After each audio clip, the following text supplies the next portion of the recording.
Je vais vous parler de jeux d'horreur très populaires que j'ai décidé de transformer en un grand ensemble, comme je l'ai mentionné auparavant. Cela va être vraiment incroyable, alors allons-y ensemble. Avant de commencer à filmer, j'ai pris un peu de temps pour créer une base solide et je vais vous la montrer maintenant. Voici cette grande plaque de base, et ce que nous allons faire est d'y installer 4 jeux d'horreur différents, un pour chaque partie. Chaque jeu aura son propre espace personnalisé, une sorte de petite pièce dédiée. Nous aurons donc une grande salle composée de 4 jeux d'horreur distincts, visibles de tous côtés. Le premier jeu que nous allons installer ici sera jeu de poupée, suivi ici des pièces sans fin, même si je ne suis pas certain que ce soit vraiment un jeu vidéo. Cependant, il existe de nombreuses versions de celui-ci, alors nous allons tout de même l'ajouter. Ce marron foncé, ici, représente le nouveau jeu populaire de Roblox, appelé Port, qui est extrêmement effrayant. Et enfin, pour la dernière section, nous avons l'essentiel de Baldi, un vieux classique de l'horreur. Nous allons maintenant commencer la construction, mais avant cela, il est essentiel de préparer certaines figurines. Heureusement, j'ai déjà créé des figurines pour chaque jeu, laissez-moi vous les présenter rapidement. J'ai fabriqué une figurine de Baldi, tirée de l'essentiel de Baldi. Ensuite,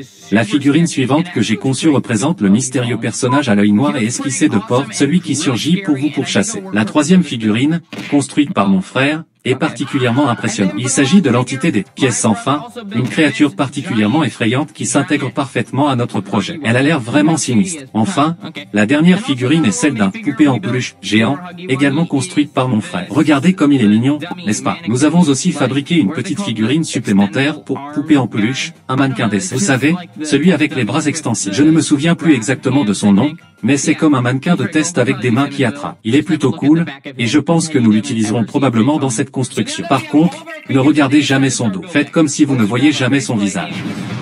Maintenant que nous avons toutes nos figurines, il est temps de commencer la construction. Prenons simplement notre base et préparons-nous. Et voilà, je pense que nous sommes prêts. Ah, attendez, il semble que notre poupée en peluche ait un petit problème, mais il ira bien. Rien de grave. Il est encore en parfait état. Où en étions-nous? Ah oui, nous devons commencer la construction. Oups, une petite erreur encore. Désolé, une fois de plus. Mais cette fois, nous sommes prêts à commencer. Cependant, avant de poursuivre, j'ai une annonce vraiment passionnante à vous faire. Si vous aimez ce type de construction et que vous souhaitez en voir davantage, nous avons maintenant un nouvel abonnement mensuel appelé Équipe de Maître. Vous pouvez souscrire à différents niveaux, et chacun d'eux vous donnera accès à des badges, des emojis, des vidéos des coulisses, des vidéos jamais vues auparavant, et bien plus encore. Vous aurez même l'occasion de poser des questions et peut-être même de proposer vos propres idées de défis Lego. Si votre idée est sélectionnée, je la réaliserai une fois par mois. Il y a aussi plein de dédicaces et autres avantages. C'est vraiment excitant, alors assurez-vous de consulter le lien dans la description pour choisir le niveau qui vous convient le mieux. J'ai hâte de vous voir rejoindre l'équipe. Maintenant, revenons à notre construction. Nous avons 4 tuiles de différentes couleurs et nous allons commencer par la zone des pièces sans fin. Je pense que l'entité est prête aussi. Tu es prêt, mon ami? Je crois bien que oui. Ah, voilà qu'il perd la tête, 1000 ans plus tard. Finalement, après un peu de travail, j'ai enfin terminé la section des pièces sans fin. Nous avons ici un pauvre personnage qui a été piégé et qui court désespérément pour échapper à cette dimension infinie. Dans le coin, vous pouvez voir l'entité, un peu plus grande que prévu, mais je trouve que cela fonctionne bien. Et là-bas, un couloir noir mystérieux mène vers l'inconnu. Qui sait ce qui se trouve au bout? J'ai également construit une petite pièce supplémentaire ici. Vous y trouverez un écran, une tasse et un bureau. Un homme d'affaires inquiet, probablement soucieux de perdre son travail, s'avance vers son bureau, et soudain, il tombe à travers le sol. Vous apercevrez peut-être ses pieds. Ce pauvre homme est à jamais prisonnier des pièces sans fin. La première salle est donc achevée. Passons maintenant à la deuxième section, porte. Prenons notre monstre de porte et continuons. Je vais accélérer le processus et vous montrer le résultat final. Et voici la salle de porte. Le monstre terrifiant est là, pourchassant un pauvre nous qui semble courir dans la mauvaise direction. Je pense que la porte est de l'autre côté, mon ami. J'ai aussi ajouté une petite commode avec une clé pour ouvrir la porte, ainsi qu'un cadre photo au mur. J'ai également intégré une armoire qui s'ouvre,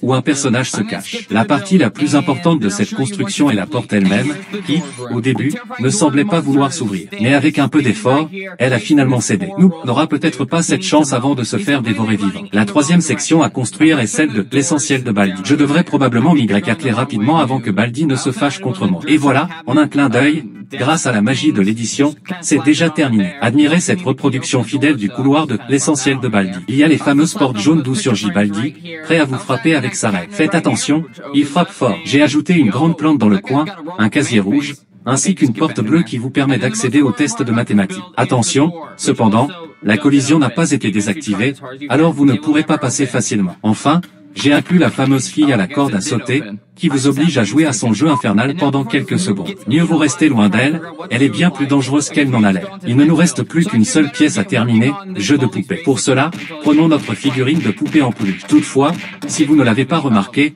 il est un peu trop grand pour cet espace, donc nous allons devoir le réajuster. Mesdames et messieurs, un commentaire pour notre pauvre Huggy Wuggy, que nous allons devoir démonter en morceaux pour qu'il s'adapte à la pièce. Grâce au pouvoir de l'édition, la pièce de jeu de poupée est enfin prête. Nous avons terminé les 4 salles et le résultat est incroyable. Voici la pièce finale avec poupée en peluche qui surgit de la porte, ses bras géants tendus pour attraper le mannequin de test. La scène est parfaitement réalisée avec des tuiles colorées et des blocs qui épellent probablement poupée. Le bouton qui active la chanson de la poupée est également présent, ainsi qu'une porte mystérieuse d'où elle surgit pour attaquer. Et voilà, c'est fait. Ce projet m'a pris environ 2 heures, mais je suis vraiment satisfait du résultat. Que pensez-vous de ce set? Dites-le moi en commentaire. N'oubliez pas de vérifier le lien pour rejoindre l'équipe de Mec. Merci de regarder cette vidéo, n'oubliez pas de vous abonner, d'activer la cloche pour ne manquer aucun contenu, et de laisser un like si vous avez apprécié cette construction. À bientôt pour une prochaine vidéo.